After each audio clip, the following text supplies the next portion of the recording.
नमस्कार, मैं आरबी सिंह यादव और आप देख रहे हैं मेरा YouTube channel R B Singh Yadav editor. आज मैं महाराष्ट्र की राजनीति पर बात करूंगा।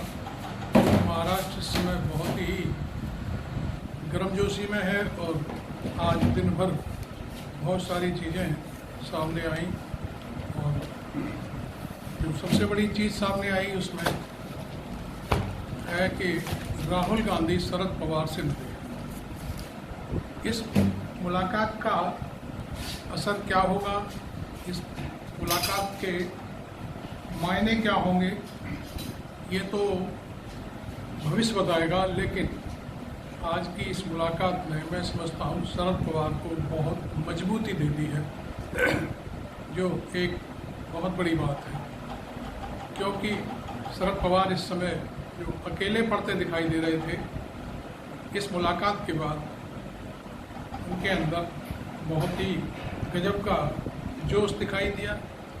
यहाँ पर जब जैसे ही राहुल गांधी 6 बजे के आसपास शरद पवार जी के घर पहुँचे तो सुप्रिया सुले ने उनका स्वागत किया और पार्टी के जितने लोग भी शरद पवार के घर पर थे उन सभी से एक एक करके बारी से मुलाकात कराई।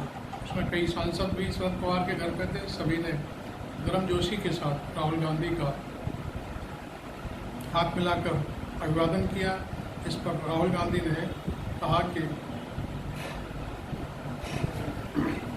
मैं बहुत खुश हूं आपसे मिलकर। खैर वो जो भी है, आज दिन भर अजीत पवार ने कहा शरद पवार को मैंने पार्टी से निकाल दिया, जो बैठकें कर रहे हैं वो अवैध हैं और मालूम नहीं क्या क्या, चूँकि जिसके मारे हुए आदमी के अंदर इस तरह की बातें सामने आती हैं वो अजीब ही होती है। इधर शरद पवार ने 2 सांसद और 9 विधायकों को पार्टी से बाहर कर दिया और इसकी सूचना चुनाव आयोग को दे दी है। अब चुनाव आयोग में फैसला क्या होता है ये एक अलग बात है, लेकिन नियम कानून के मुताबिक शरद पवार अभी तक अग्रणी है और ऐसा लगता है कि वो पूरी तरह से इस मामले में जीत जाएंगे। इस तरह एक चीज़ तो ये रही। दूसरी तरफ एक जो सबसे बड़ा धमाके वाला मामला आया वो ये था कि दिन में कुछ खबरें ऐसी चली कि एकनाथ शिंदे सीएम पद से इस्तीफा दे रहे हैं, लेकिन बाद में उन्होंने इस बात को नकार दिया कि वो इस्तीफा देने नहीं जा रहे। खैर ये कहानी कहाँ से शुरू हुई है, बीजेपी क्यों सशंकित है एकनाथ शिंदे से, इसकी एक कहानी से जो मेरे सामने आई है वो ये है कि एकनाथ शिंदे महाराष्ट्र की 48 सीटों में से 22 सीटें अपने लिए मांग रहे थे लोकसभा की। बस यहीं से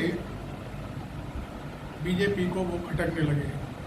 एक विज्ञापन भी जारी हुआ था किसी अंग्रेजी अखबार में, जिसमें एकनाथ शिंदे का फोटो और ऊपर नरेंद्र मोदी का फोटो। उस विज्ञापन के जो मायने निकाले गए उसमें ये था कि महाराष्ट्र में अब और कोई नहीं है, एकनाथ शिंदे हैं और ऊपर नरेंद्र मोदी। तो इस बात का संकेत भी बीजेपी में बहुत गलत किया उस विज्ञापन के जरिए से कि ये तो पूरे महाराष्ट्र पर कब्जे की बात होने लगी है।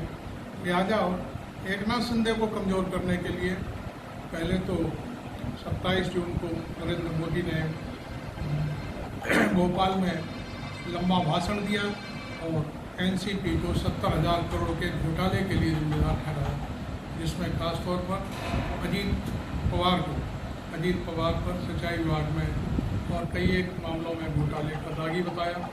और उसके बाद जैसे ही ये भाषण खत्म हुआ उसके 3-4 दिन बाद ही सारी तैयारी कर ली गई। जो कार्य सोमवार को होना था उसमें उसको संडे के दिन ही कर दिया गया 5 तारीख को, क्योंकि इसकी भनक उनकी शरद पवार की बेटी सुप्रिया सुले को मिल चुकी थी। इस वजह से ये बात बहुत जल्दी ही ख़त्म करनी थी कि भाई सबसे पहले शपथ ली जाए।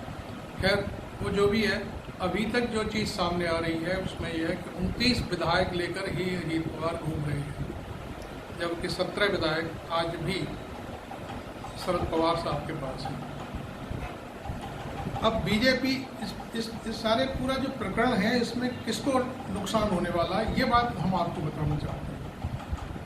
ये सारी कहानी बीजेपी तो ये समझ रही है कि हम तीनों में अजीत पवार, एकनाथ शिंदे और बीजेपी मिलकर के पूरे प्रदेश को अपने कब्जे में ले लेंगे लोकसभा में, लेकिन ऐसा होता नहीं दिख रहा, क्योंकि जो काम बीजेपी कर रही है या नरेंद्र मोदी कर रहे हैं, पार्टियों को तोड़कर सरकार खड़ी कर रहे हैं और संदेश दे रहे हैं, इससे जनता सब देख रही है।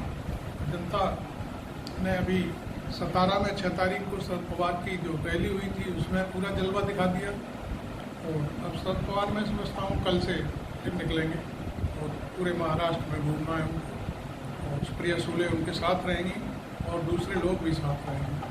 खैर, अब इन सब बातों को लेकर के ऐसा लगता है कि महाराष्ट्र में बीजेपी ने अपनी लुटिया खुद ही डोबे लिए और पैरों पर कुल्हाड़ी मार ली है। इसलिए हम समझते हैं कि आज राहुल गांधी का शरद पवार के घर पहुंचना एक बड़ा संदेश है, और इसका असर मैं समझता हूं कि 17 तारीख को जो बेंगलोर में विपक्षी दलों की बैठक होने वाली है उसमें जरूर दिखाई देगा। आप देख रहे हैं मेरा YouTube channel R B Singh Yadav, इसको सब्सक्राइब करें, फॉलो करें, लाइक करें और